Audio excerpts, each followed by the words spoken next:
Right then, this is a quick walk around video for a simply gorgeous car. This is a Honda CRZ 1.5 GT hybrid coupe. This car's covered just 48,000 miles from new and has a wonderful history attached to the car. Comes with this really nice CRZ plate as well. Recently come in as a part exchange to us, and we're very, very fortunate to have the car. It is in lovely, lovely condition inside and out. One of the very, very best you'll see. Not to say it's perfect, it isn't, of course it isn't. It's 10 years old, as near as damn it. It was 2011, but I see a few of these and really are those nice. Front of the car, very, very clean. Lights and lenses clear, intact, no cracks or condensation there.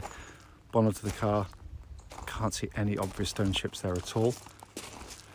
Near side of the vehicle, absolutely smooth and panel. What a stunning design it is. I mean, this has got, as I said in the advert, it's absolutely set to be a future classic. It really is. Near side front alloy, really good. Just a little bit of pickling on the alloy, but hardly anything considering the age of mileage. Alloy on the rear there, again, really nice with just the tiniest bit. Come around the back of the car, absolutely clean.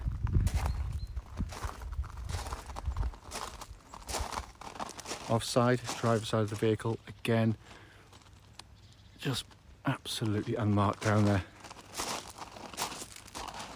Alloy on the rear, again, just a tiny bit pickling. They are completely original alloys. Most have been either badly repainted or badly afflicted, but these are original, but are miles better than most. So externally, I mean, it really is in absolutely fabulous condition. Coming to the back of the car now, it's absolutely immaculate back here. It really, really is. All the plastics are in lovely condition. If I lift the load liner, the carpeted area there just looks absolutely factory fresh. As I said in the video, I mean, basically, these are officially four-seater cars. I think Honda are having a laugh, because that's the leg room you get, which is basically zero. What I recommend people do, just pop that down there, take that out, and you end up with an enormous boot. It's coming to the front on the passenger side, door card, looks like new. Passenger seats, again, just in absolutely pristine condition. It's coming on the passenger, driver side rather, so it's getting a bit windy now. Again, absolutely unmarked. Footwell areas are lovely and clean. And the driver's seat, the one you'd expect to see loads of wear on, shows virtually nothing at all. So inside the car now, engine's running for this section as always, so dash can be seen illuminated. Dashboard looks absolutely as new. It's incredibly clean in here. As I said, you'll go and see quite a lot, but I doubt that you'll see many like this. And then the view of this absolutely stunning dashboard. That's a normal mode. If I press the sport button on the side just here, it changes to a nice red hue on there, but it looks absolutely stunning.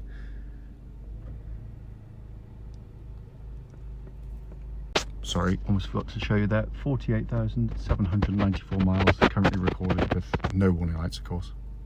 Finally, just to show you, owner's manual pack and lock and wheel nut key, both here and present with the car.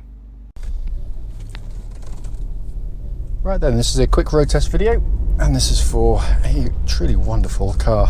This is a Honda CRZ. It's a top-of-the-range GT model. This particular car is registered, with a lovely plate, CRZ4827, and mileage of 48,787 miles.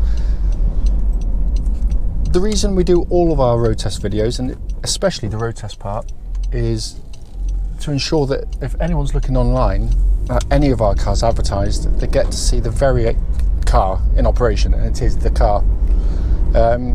The reason we feel it's important, as I always say, is because it can be incredibly frustrating to go and see a car and when you get there find out it's got a fundamental issue which you'd much rather know about before setting off, so hence that's why we do it. If you hear the odd beep now and again, there's no warning, nothing wrong. It's got one of these, whoever had the car last has set the 30 mile an hour and 50 mile an hour speed chime thing, which I will deactivate because I find them incredibly annoying, but I can see their merit. We do the videos, this is actually part of the road test route we take our customers on. And the reason we do it on this route is hopefully then it'd be representative of what you'd feel yourself should be offered a test drive in the car. So coming to the car itself, as you know from the walk around video, this car's coming as part exchange to us. Very lucky indeed to get the car. It's a car I've always loved and owned, I think 4 from memory. And it's been kept absolutely beautifully. Wonderful service history with, I think, 12 services, of which 10 of them were done by the Honda main dealers. And in essence, the car just feels and drives like new, which is a terrible cliche for the used car trade. But rarely do I say it, but this car does merit it, because it just feels as tight as a drum in every way, which you should expect given such a low mileage. So come to the car, obviously press the button to start. Starts instantly, it settles completely smooth, even idle. No warning lights on the dashboard at all relating to the engine or any other part of the car. The hybrid system is what's referred to these days as self-charging. So basically you just drive and own the car like a normal petrol car. Basically runs out of fuel or gets low on fuel, you put fuel in, and that's it, that's all you do. It regenerates power into the batteries by backing off the throttle, by hitting the brake pedal. You can't run out, so there's no kind of anxiety in driving the car.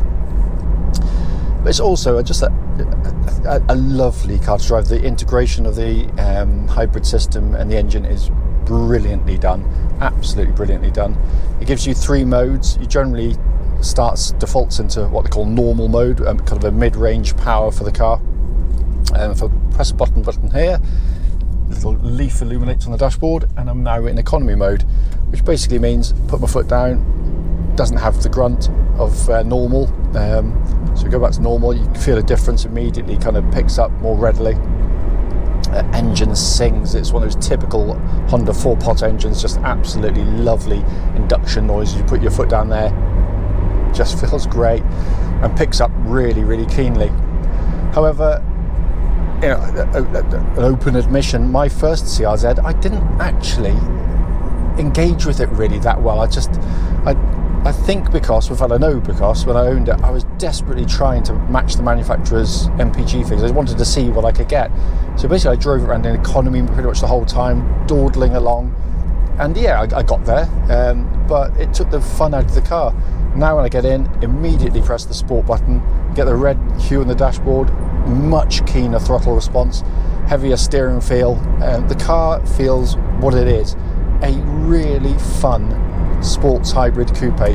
It's a car that in an age of kind of faceless appliances on the road actually puts a smile on your face as you drive along. It's just great fun in every way, and the start of it, the typical Honda powertrain side, is brilliantly done. And it's keen, it matches the size of the car, matches what you want from the car. Just brilliant. Engine then feeds through into clutch and gearbox. Clutch and cars you expect, absolutely perfect. And the gearbox is one of Honda's very best gearboxes ever. And I say that carefully because they've produced some brilliant gearboxes over the years. But there's something about maybe even the shaping of the gear lever. It's sort of, I don't know, it's tapered away at the bottom. Your hand just sits naturally onto it. Short and throw. A wonderful synchromesh actuation to it. It is just brilliant, absolutely brilliant, one of the best, and that feels absolutely as though it's just fresh out of the production line. It just feels that tight. Steering of the car, again, with the, you know, I know this is going to sound like I'm going, oh, it's wonderful, but it is. It's such an engaging, lovely car.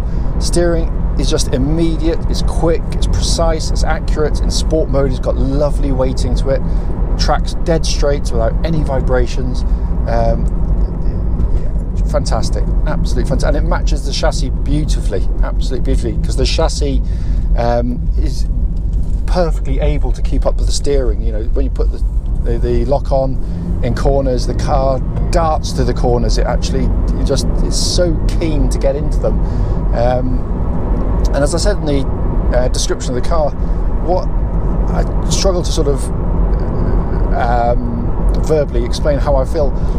It really does remind me of a kind of a old school 90s hatchback, hot hatch, where you've got a relatively lightweight car that's wonderfully athletic in the way it likes to change direction. It's got a nimbleness to it that clever shock absorbers can't give you.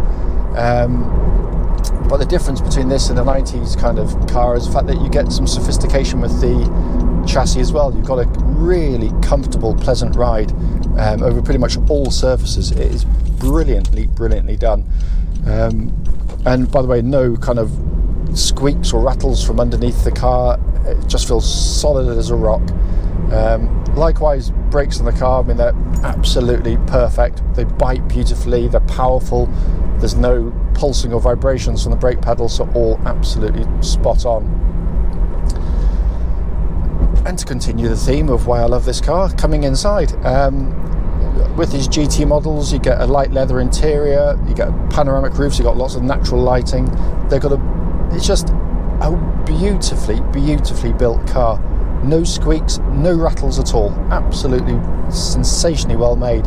They've clearly, as I've said on previous CRZ videos, at the time probably looked at BMW for their kind of colour scheming and texturing, because it looked very similar, but far better executed, dare I say, in terms of build. The switchgear's got a wonderful quality of actuation to it, but you've got this fantastic interior design, which still looks fresh and modern, even sat in it now after all these years. You know, this is a 11-year-old car, or in terms of design.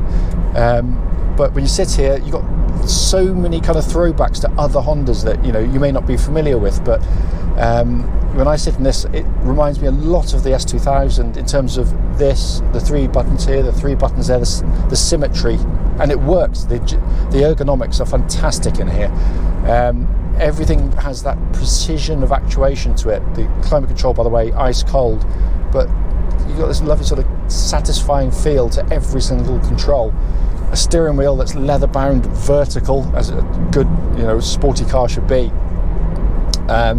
And then in front you've got this wonderful kind of retro kind of 80s arcade almost dash design with a kind of hologram floating digital speedo in the middle. It just looks fantastic, and I'm the first to admit, before everyone starts shouting and screaming at me, it's personal opinion in terms of design, aesthetics, looks, everything else. And my opinion is, I think it looks fantastic. Not everyone will agree, which I think is a brilliant thing, because it means that it's a good design, because it should polarize opinion. The fact is, though, that it's not here for show. It actually works. It's designed to give, so you can use the car to, the controls, take the information in. As I said, it's not just to look glamorous. As I said at the start of the video, the point of which, brief as it obviously is just to show the car in operation, and to feedback on any issues that there might be, of which there are none at all. It drives absolutely perfectly. I cannot fault it in any way. If you've got any questions about the car, obviously, as always, don't hesitate, do give us a call.